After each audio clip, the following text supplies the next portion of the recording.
हम लोग का टॉपिक शुरू हो रहा है क्लास 12 का इलेक्ट्रोस्टैटिक। ठीक है, इलेक्ट्रोस्टैटिक टॉपिक को हम शुरू करने जा रहे हैं।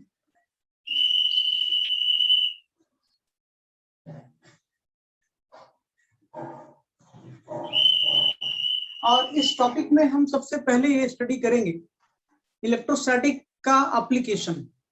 क्यों पढ़ रहे हैं, इस चैप्टर को पढ़ाया क्यों जा रहा है हमको, उसको पढ़ने के साथ साथ इसमें हम लोग इलेक्ट्रोस्टैटिक के बारे में भी समझेंगे। आज ही थोड़ा, आज की क्लास में इतना तो हो ही जाएगा। इलेक्ट्रोस्टैटिक जो वर्ड है इसका मीनिंग है rest charge.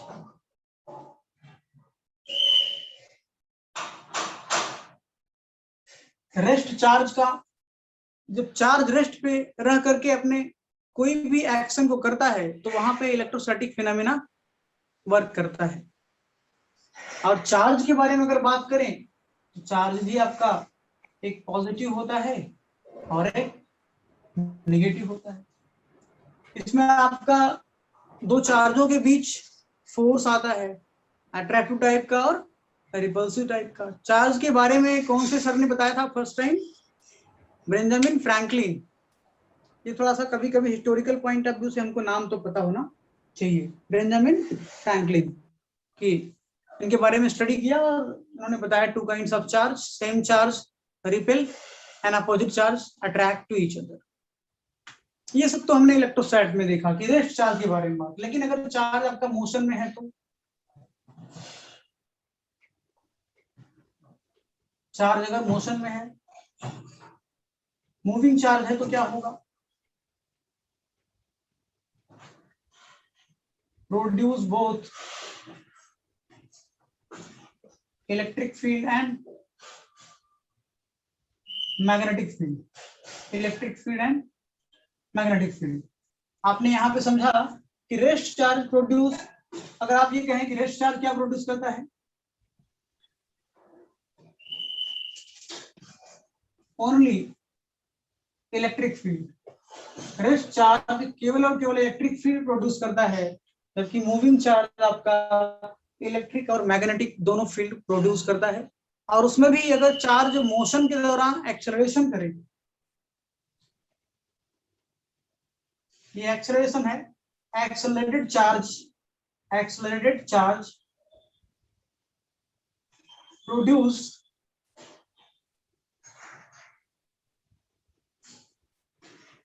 Electromagnetic wave, EM wave. तो ये मैंने आपको चार्ज के मोशन, एक्सेलरेशन और रेस्ट होने के बारे में थोड़ी सी बात बताई कि अगर चार्ज रेस्ट पे है तो वो क्या होगा? इलेक्ट्रोस्टैट होगा। और rest charge produce electric field only. Moving charge है तो वो आपका मोशन में है तो वो इलेक्ट्रिक फील्ड, मैग्नेटिक फील्ड दोनों प्रोड्यूस करेगा। बट जरूरी नहीं है कि वो इलेक्ट्रोमैग्नेटिक वेव हो। बट अगर चार्ज आपका एक्सेलरेट कर रहा हो तो पक्का है कि वो क्या प्रोड्यूस कर रहा है? Electromagnetic wave.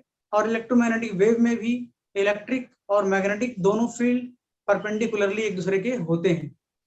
तो ये एक छोटा सा आइडिया मैंने आपको दिया। बट अभी मेरा जो चैप्टर है वो इलेक्ट्रोस्टैटिक पे है। तो अब हम लोग इलेक्ट्रोस्टैटिक के बारे में तो जान गए, लेकिन अभी मुझे ये जानना है कि इसका क्या एप्लीकेशन है। इसके एप्लीकेशन से मैं पढ़ाई शुरू करूंगा तो मेरा थोड़ा इंटरेस्ट बढ़ेगा। एप्लीकेशन नंबर 1 की बात करता हूँ। एक तो है लाइटनिंग, जो हम लोग अक्सर अपने आसपास समझते और देखते हैं और बहुत प्रचलित है। तो लाइटनिंग के बारे में थोड़ी जानकारी हम लोग इकट्ठा करते हैं। ये लाइटनिंग है क्या? आप देखिए कि जैसे ये आपका अर्थ है,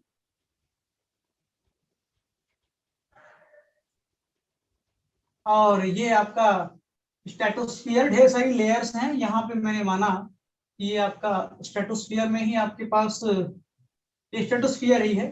स्ट्रेटोस्फीयर में ही आपका क्लाउड वगैरह बनता है ना। ये क्या है? क्लाउड। जो क्लाउड बनता है, तो क्लाउड जब बनता है तो उसका एक इनिशियल स्टेट में चाहे कोई भी चीज, वो क्या होता है? हमेशा न्यूट्रल होता है। इनिशियल स्टेज में आपका कोई भी क्लाउड हमेशा कैसे होगा? न्यूट्रल होगा। इसमें न्यूट्रल होने का मतलब है कि प्लस और माइनस की जो संख्या होगी, चार्जों की जो नंबर होंगे वो इक्वल होंगे। ऐसे यहाँ पर भी ये जो क्लाउड है, यहाँ पर भी आपका प्लस और माइनस की जो नंबर्स हैं इक्वल्स होंगे। तो इस तरह से हमने ये कहा कि इजीली आपका जो क्लाउड बनता है वो क्या होता है, न्यूट्रल होता है। लेकिन चूंकि वो एटमॉस्फेरिक वाले लेयर में है, स्ट्रेटोस्फीयर में है, जहां पे सबसे ज्यादा डेंसिटी होती है आपके गैसों की, तो वहां पर ये मोशन भी तो करेगा, कहीं रुकता तो है नहीं। अगर ये मोशन करेगा तो यहाँ पे एयर के पार्टिकल्स हैं, एयर पार्टिकल के साथ ये क्या करेगा, मोशन करेगा, तो एयर पार्टिकल के साथ इनका क्या होगा, फ्रिक्शन होगा। और जब फ्रिक्शन होगा, फ्रिक्शन करने से क्या होता है, चार्ज प्रोड्यूस होते हैं। फ्रिक्शन करने से चार्ज प्रोड्यूस होते हैं। इनमें पहले आपका प्लस माइनस की संख्या इक्वल थी, और जैसे ही ये मूव करेगा, ये मोशन में आएगा यहाँ पे, तो एयर के साथ फ्रिक्शन करके हो सकता है कि cloud become a positively charge and down side of the cloud air become negatively charge.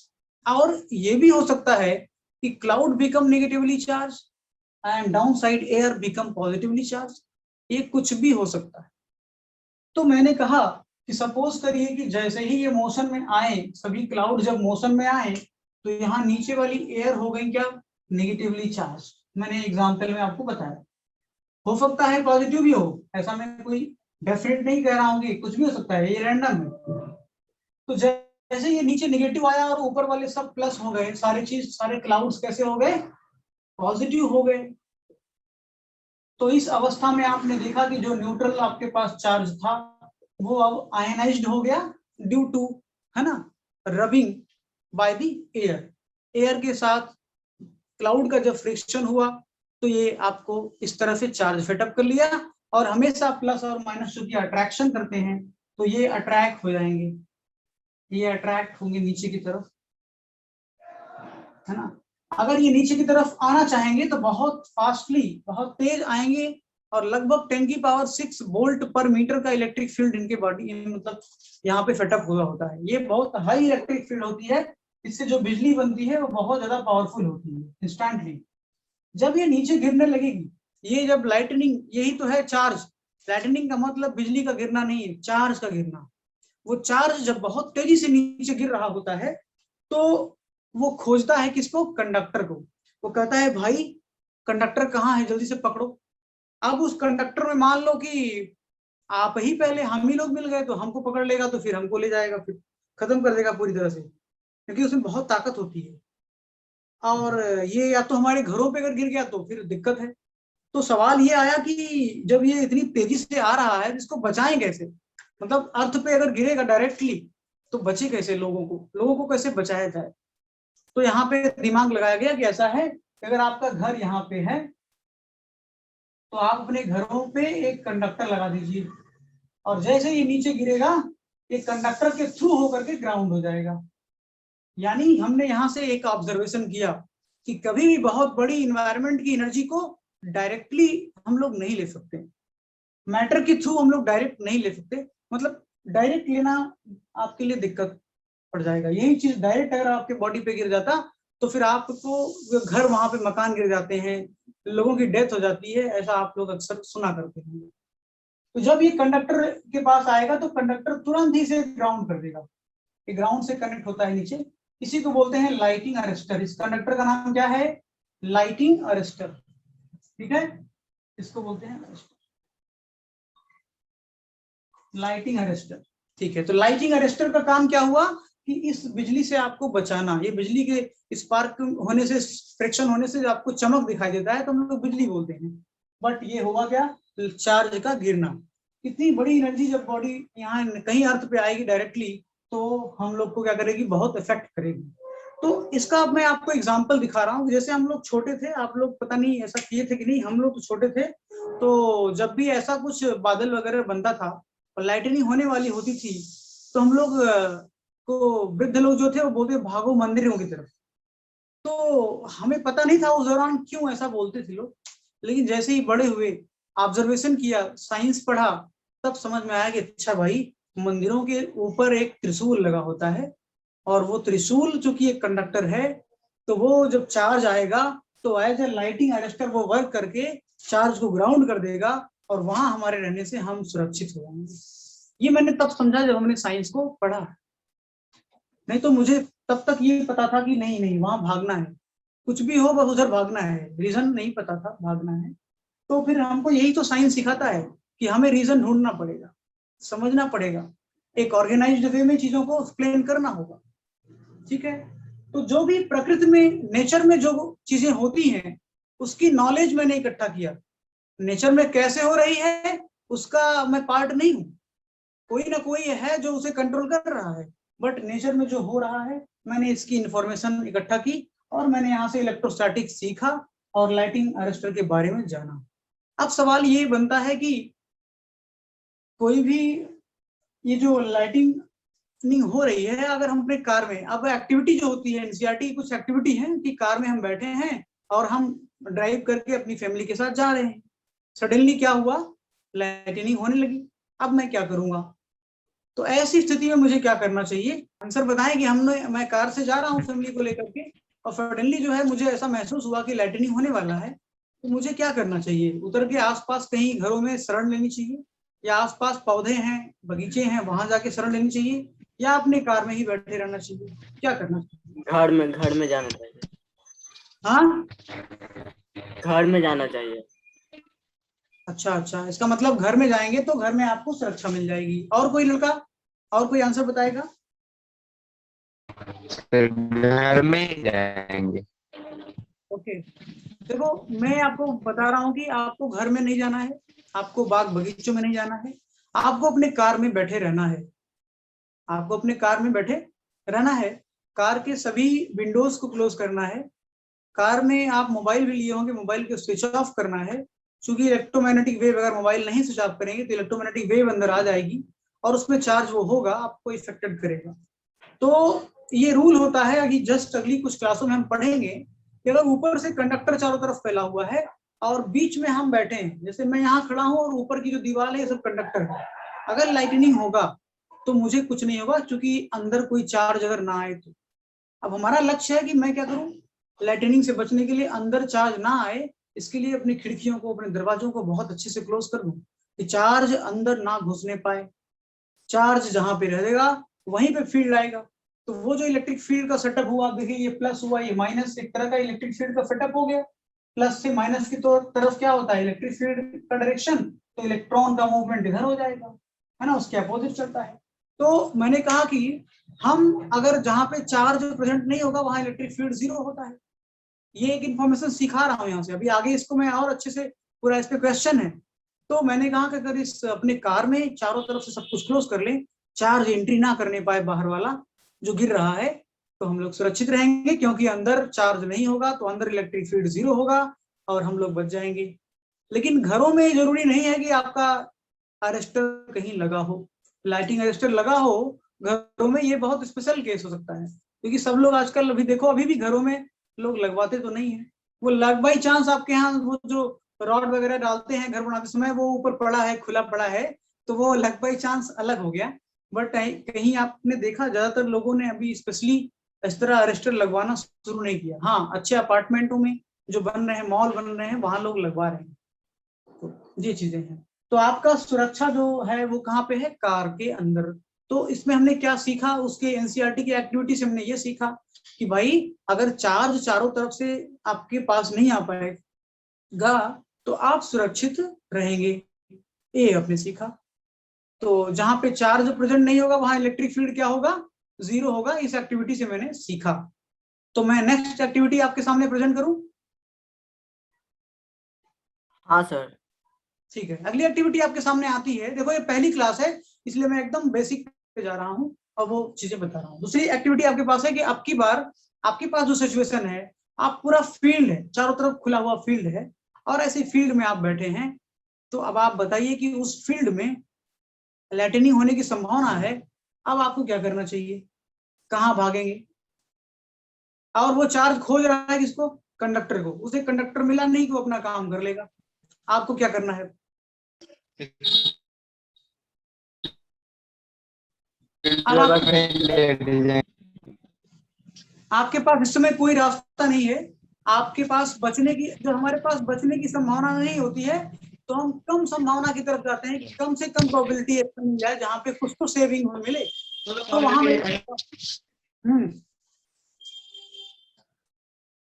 वहां मेरे पास ये रास्ता है, बता रहा हूं कि मैं अब चारों तरफ खुला है, चारों तरफ दूर दूर तक कुछ भी नहीं है, तो मैं अपनी बॉडी को जितना हो सके उतना छोटा साइज बना करके बैठ जाऊं, as possible as minimise our shape, अपने बॉडी के शेप को बहुत छोटा बनाइए और वहीं पे बैठ जाओ ताकि आप जो है कम इफेक्टेड हो।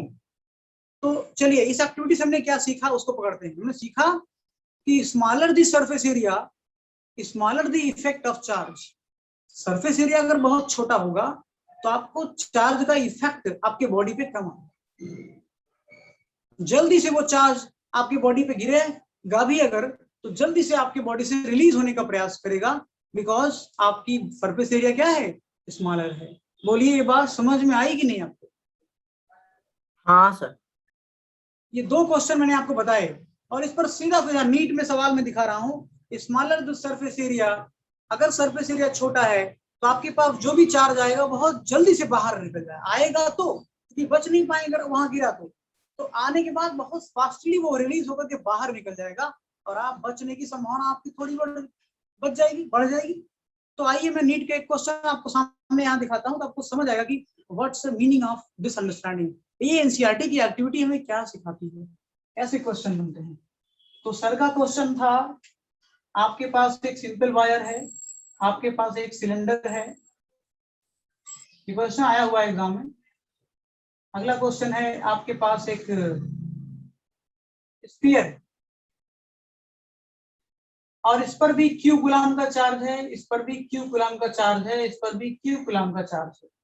तीनों कंडक्टर पे आपके पास सेम टाइप का गुलाम चार्ज है, 10 गुलाम 10 गुलाम 10 गुलाम, एग्जाम्पल ले लिया। तो क्वेश्चन है कि सबसे पहले कौन सा जो कंडक्टर है बहुत फास्टली चार्ज को अपने बॉडी से निकाल देगा, है ना? वो पतला वाला है जो कॉपर का तार। पतला वाला ये वायर बहुत फास्टली अपने बॉडी से चार्ज को रिलीज करने की कैपेबिलिटी रखता है। इस वजह से हमने इसको आंसर मार दिया कि दिस इज थिन वायर जो आपके पास है, बिकॉज ये सरफेस एरिया बड़ी है, सरफेस एरिया बड़ी है तो आपका क्या होगा, सरफेस चार्ज डेंसिटी, यानी कि एक और यहाँ पे मैं आपका सिग्मा है अभी पढ़ाऊंगा अभी, इनवर्सली प्रोपोर्शनल टू आर। ये जो रेडियस होता है ना, जितना ही रेडियस बहुत छोटा होगा, जितना ही शार्पनेस ज्यादा होगा, उतना ही चार्ज की डेंसिटी वहां पे कम होगी। नहीं, smaller the radius higher the charge density. जितना ही शार्पनेस होगा, छोटा बहुत छोटा वायर पतला वायर है तो चार्ज की डेंसिटी अगर इस पे जितना होगा अपेक्षाकृत इसके ज्यादा होगा, इसके सरफेसेस पे। आपको समझ आ गया कि नहीं आया बात? हाँ सर। इंपॉर्टेंट क्वेश्चन है। आप यहाँ से मैंने क्वेश्चन लिंक किया और आपको एक्टिविटी बताया, एक्टिविटी से क्वेश्चन लिंक किया कि भाई smaller the surface area smaller the effect of charge, जल्दी से आपको बॉडी से रिलीज हो जाएगा, भागो, आप बचने की चांसेस कम हो जाएंगे। और मैं आपको बता दूं, अब ये प्रैक्टिकल रिलेशन में आपके ऑब्जर्वेशन को, इस ऑब्जर्वेशन को मैं और प्रैक्टिकली बना रहा हूं। आप देखिए, जितने भी मंदिरों पे त्रिशूल बनाए जाते हैं, आपने देखा होगा ये पोर्शन उसका क्या होता है, यहाँ पे तो ऐसे मोड़ देते हैं लोग और इसको थोड़ा ऊपर निकाल करके ये देखो नुकीला बनाते। आपने देखा कि नहीं देखा सब लोगों ने? हाँ सर। ये नुकीला क्यों बनाते होंगे, कुछ अभी बता सकते हैं आप लोग? हाँ सर। क्या? वो ऊपर से जो बिजली गिरेगी ना तो वो हाँ, नुकीला है ना, तो उसे अट्रैक्ट करेगा और वो वहां से आकर डायरेक्ट वो जमीन के नीचे ले जाएगा उसको, बिजली को। तो अगर इसको ऐसे बना दूंगा तो नहीं करेगा? करेगा सर, लेकिन उतना फास्ट नहीं, वो डायरेक्ट एकदम जल्दी से खींच लेगा, लेकिन ये ऊपर से थोड़ा रोकेगा। वेरी गुड, ये बहुत सही है। इसके आधार पे जब आपका कॉर्नर यहाँ पे रहेगा तो सरफेस चार्ज डेंसिटी, यहाँ पे चार्ज की डेंसिटी का एक्यूमुलेशन ज्यादा होगा, बहुत फास्ट टास्क परफॉर्म हो जाएगा। इसीलिए वो आपका देखो, आप जरा समझिए कि वो पुराने टाइप के जो साइंटिस्ट थे वो कितना सोच उनकी लॉजिकल बहुत बढ़िया थी। हम लोग आज समझ पा रहे हैं, मैं भी नहीं समझता, आज समझ पा रहा हूँ शायद फिजिक्स पढ़ाने के दौरान समझ पा रहा हूँ कि हाँ भाई ऐसा क्यों होता था। तो मैंने ये एग्जाम्पल इसलिए यहाँ पे जोड़े कि कुछ ऐसी चीजें हैं जो हमको अपने आसपास ही दिखाई दे जाएंगी हमें समझने के लिए। ठीक है, तो मैंने समझाने के लिए ऐसे एग्जाम्पलों को आपके सामने प्रेजेंट किया कि दिस इज द एग्जाम्पल। ठीक है, दूसरा आपको मैं बताऊं कि जैसे हम लोग ये करते हैं, देखो ये ऐसे किसी को जोड़ प्रणाम करते हैं तो ये भी देखो ये क्या है, आप देखिए ये इधर का जो सरफेस है इसमें आपका रेडियस ज्यादा बढ़ जाएगा, इधर गोला रेडियस बढ़ा हुआ है बट इधर पे आपको एकदम शार्पनेस है कॉर्नर टाइप का, तो चार्ज डेंसिटी यहाँ पे ज्यादा इकट्ठा होगी अगर वो बॉडी के अंदर इंडक्शन होगा, इंडक्शन के थ्रू मैंने जिसको किया उसके अंदर अगर कोई एनर्जी है तो वो एनर्जी ड्यूरिंग द इंडक्शन, अभी मैं इंडक्शन पढ़ाऊंगा चार्जिंग, इंडक्शन होगा और वो एनर्जी यहाँ पे क्योंकि शार्पनेस है, नुकीला है, तो ये जल्दी से यहाँ चार्ज इकट्ठा हो जाएगा और जल्दी इकट्ठा होगा तो बॉडी के अंदर से फ्लो करके अपने अंदर एनर्जी आ जाएगी। ये चीजें हमने यहाँ से सीखा कि स्मॉलर द चार्ज का जो शार्पनेस है, अब आपको शार्पनेस के संबंध, इसको थोड़ा मैं रफ कर दूं। हाँ सर। ओके, शार्पनेस के रिस्पेक्ट में मैं कुछ बताने का प्रयास करता हूँ। देखिए ये क्वेश्चन तो मैंने करवा ही दिया, लेकिन आपको और समझने की अभी जरूरत है जो मैं बताना चाह रहा हूँ। जैसे मेरे पास एक ये बॉडी है, ठीक, ये बॉडी है, आप देखेंगे ये ऐसा ऐसा कुछ बॉडी है, आप देख रहे हैं कि इसमें यहाँ पे शार्पनेस ज्यादा है, इनमें यहाँ पे कर्व है, यहाँ पे कर्व है, इसका रेडियस कुछ और बनेगा अगर मैं सर्कल बनाऊं तो, लेकिन यहाँ पे जो है वो बहुत ही छोटा सा सर्कल बनाएगा, बहुत ही शार्पनेस यहाँ पे ज्यादा है, यहाँ पे शार्पनेस ज्यादा है यहाँ की अपेक्षा। अब यहाँ पे शार्पनेस की अपेक्षा वहां ज्यादा शार्पनेस है, तो इसका मतलब चार्ज का एक्यूमुलेशन, सिग्मा मतलब सरफेस चार्ज डेंसिटी यहाँ पे ज्यादा होगी इन कंपैरिजन ऑफ यहाँ पे। ऐसे ही यहाँ पे चार्ज इतनी दूरी दूरी पे होंगे, जबकि यहाँ पे चार्ज का एक्यूमुलेशन बहुत पास पास होगा क्योंकि यहाँ पे नुकीला है ना। मैं यही बताना चाह रहा था कि जल अलग अलग तरह की सरफेसेस पे चार्ज का जो डिस्ट्रीब्यूशन है वो अलग अलग तरह का होता है। हो सकता है 10 कूलाम इसमें भी चार्ज हो, 10 कूलाम चार्ज इस बॉडी में भी हो, लेकिन इनके चार्ज का डिस्ट्रीब्यूशन यहाँ पर हो सकता है 7 कूलाम अकेले यहाँ पे हो और इस पूरे सरफेस में 3 कूलाम हो, ऐसा हो सकता है बिकॉज हायर द शार्पनेस जहाँ पे होगा वहां पे सरफेस चार्ज डेंसिटी ज्यादा होगी। तो क्या आप मेरे इस मतलब लॉजिक जो मैंने बताना चाहा आप इसको कंफर्म कर चुके हैं कि शार्पनेस बढ़ेगा तो sigma is higher. What is sigma? Sigma is equal to Q by area. Sigma is surface charge density, sigma is surface charge density. Sigma को क्या बोलते हैं?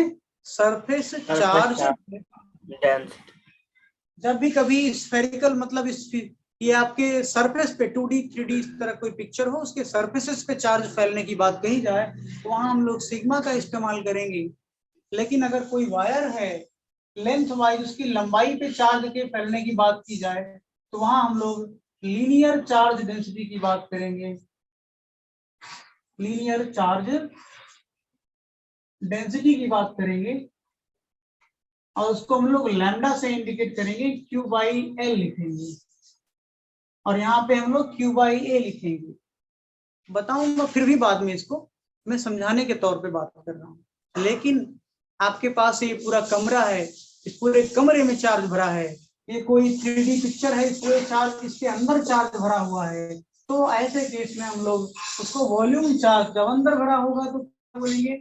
Volume charge density, volume charge,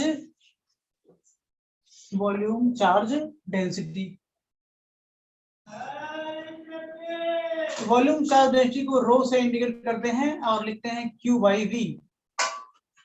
तो ये अलग अलग जो चार्ज के डिस्ट्रीब्यूशन है, लंबाई लेंथ वाले पे डिस्ट्रीब्यूट करेंगे तो आपका लेंथ वाले पे डिस्ट्रीब्यूट करेंगे तो लेंथ वाले पे करेंगे तो लैम्डा आएगा और सरफेस वाले पे करेंगे तो सिग्मा आएगा, पूरे बॉडी के अंदर करेंगे तो आपका वॉल्यूम चार्ज डेंसिटी की बात होगी। इस तरह से मैंने आपको डिस्ट्रीब्यूशन ऑफ चार्ज के बारे में थोड़ी इंफॉर्मेशन दी, और मेन मेरा मोटो था ये सिखाना कि सरफेस चार्ज डेंसिटी ज्यादा होगा अगर शार्पनेस कम, शार्पनेस ज्यादा होगा, रेडियस छोटा होगा। तो जहां शार्प ज्यादा होता है वहां रेडियस छोटा होता है। तो ये इंफॉर्मेशन मैंने आपको दिया और अपने एग्जाम में आए हुए सवाल को कोरिलेट किया, आपके आसपास होने वाली कुछ ऐसे इवेंट को आपके साथ मैंने जोड़ा जिससे आपको इसकी फीलिंग अच्छी आए। तो मैं क्या अगले टॉपिक की तरफ मूव करूं? हाँ सर।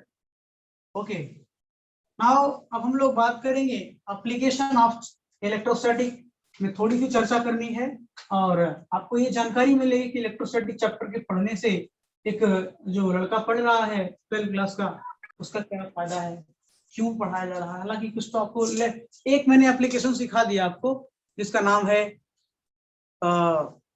लाइटनिंग। तो लाइटनिंग मैंने आपको पूरा कंफर्म कराया, पूरा आपको एग्जाम्पल उसका दिया और अपने आसपास के जीवन से उसके उदाहरण को जोड़ा।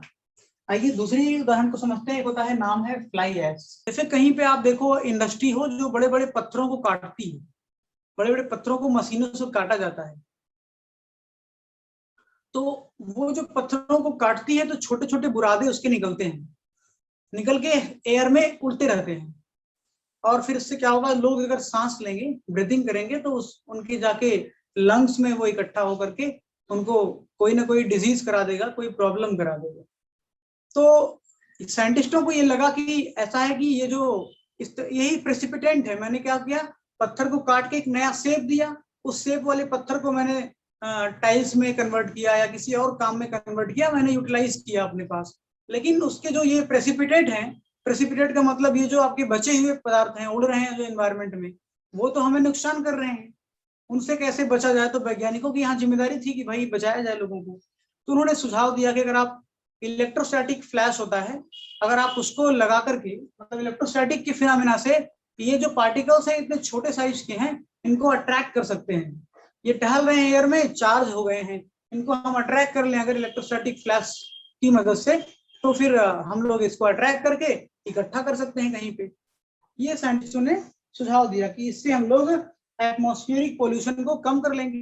जहां पे इंडस्ट्री लगी होगी उस एरिया का एटमॉस्फेरिक पोल्यूशन तो बढ़ा होगा ना, उस पोल्यूशन को कंट्रोल करने के लिए इलेक्ट्रोस्टैटिक फ्लैश एक होता है टेक्निक। तो उस फ्लैशिंग, जैसे स्प्रे मारते हैं ना आप, स्प्रे मारे तो पूरा हर जगह पहुंचा, ऐसे ही इलेक्ट्रोस्टैटिक आपका फ्लैश होता है ना, इलेक्ट्रोस्टैटिक स्प्रे कहते हैं इसको, इलेक्ट्रोस्टैटिक स्प्रेइंग।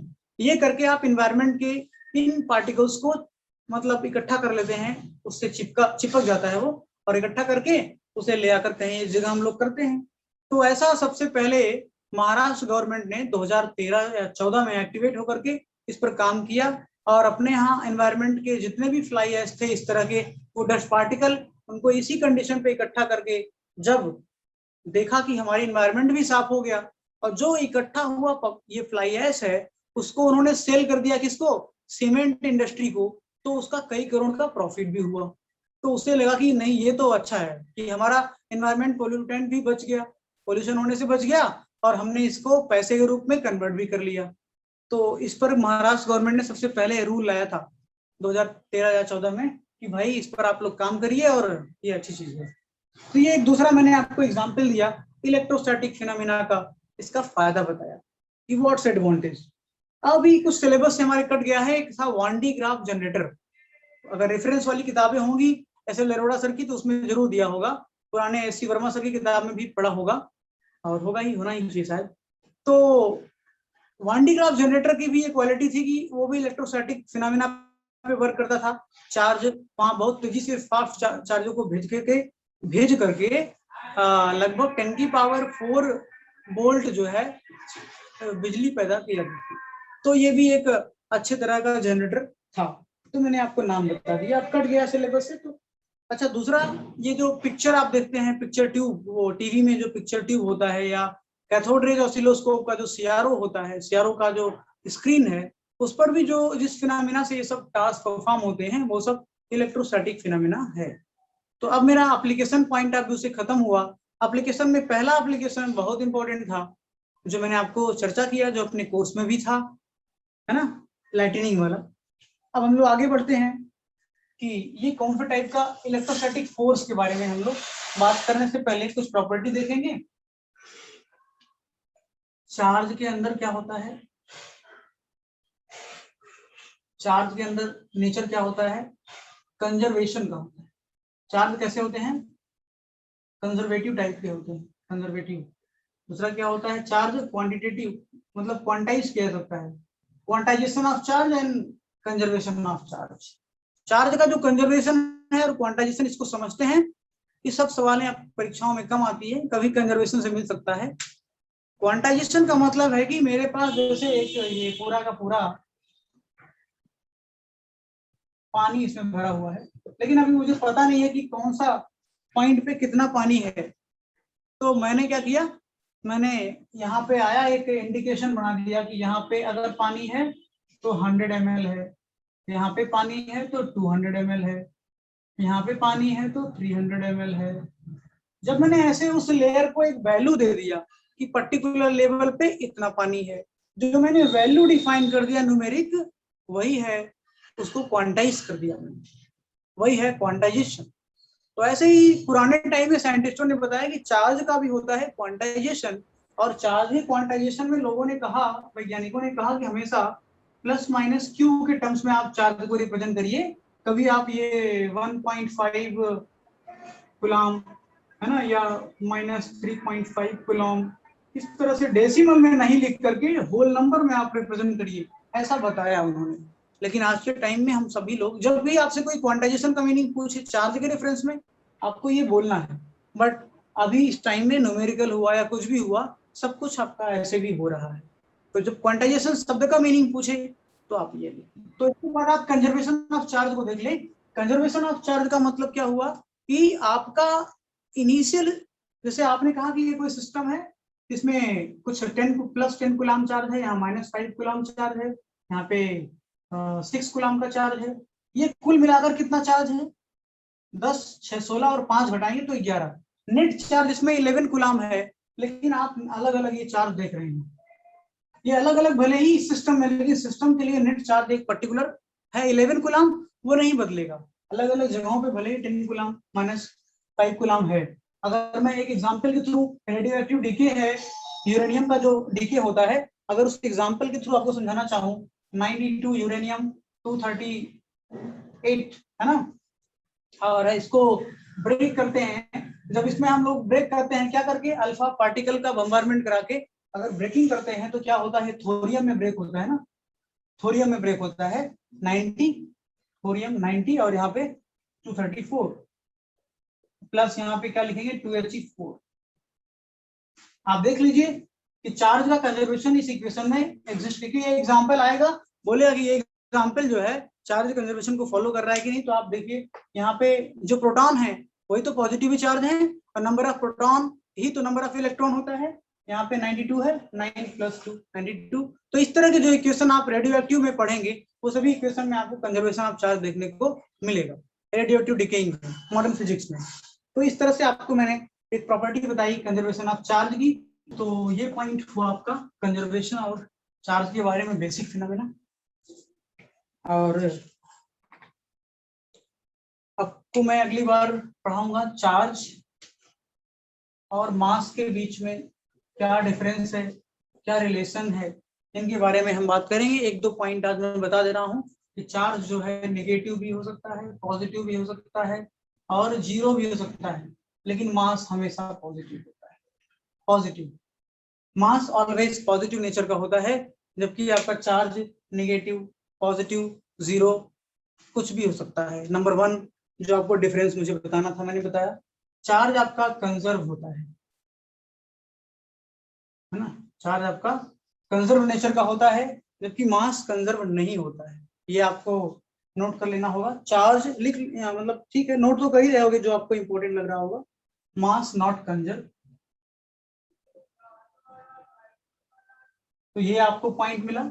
दूसरा जो सबसे इंपॉर्टेंट पॉइंट चार्ज के अलावा मास में मिलता है, वो ये एक रिलेशन है कि जो मास बॉडी है m0/√1 में 1 - v²/c²। इस पर भी नीट में सवाल आ चुका है, मैं आपको अगली टाइम डिस्कशन करूंगा कि क्या कहता है। अगर इनिशियल मास कुछ है बॉडी का, अगर उसमें को मैं किसी वेलोसिटी से फेंकता हूँ या लाइट स्पीड के बराबर वेलोसिटी से दूं या उससे कम हल्का रहे तो जरूर उस वेलोसिटी देने से उसमें मास में परिवर्तन आता है। लेकिन ऐसा चार्ज में नहीं है, चार्ज के अंदर वेलोसिटी आएगा तो उसकी मास में परिवर्तन नहीं आएगा, ये इसमें नहीं होता। तो यानी कि वेलोसिटी से मास में फर्क आता है, चेंज आता है, बट चार्ज में फर्क नहीं आता है। ये भी हमने एक इम्पोर्टेंट बात यहाँ पे सीखा है।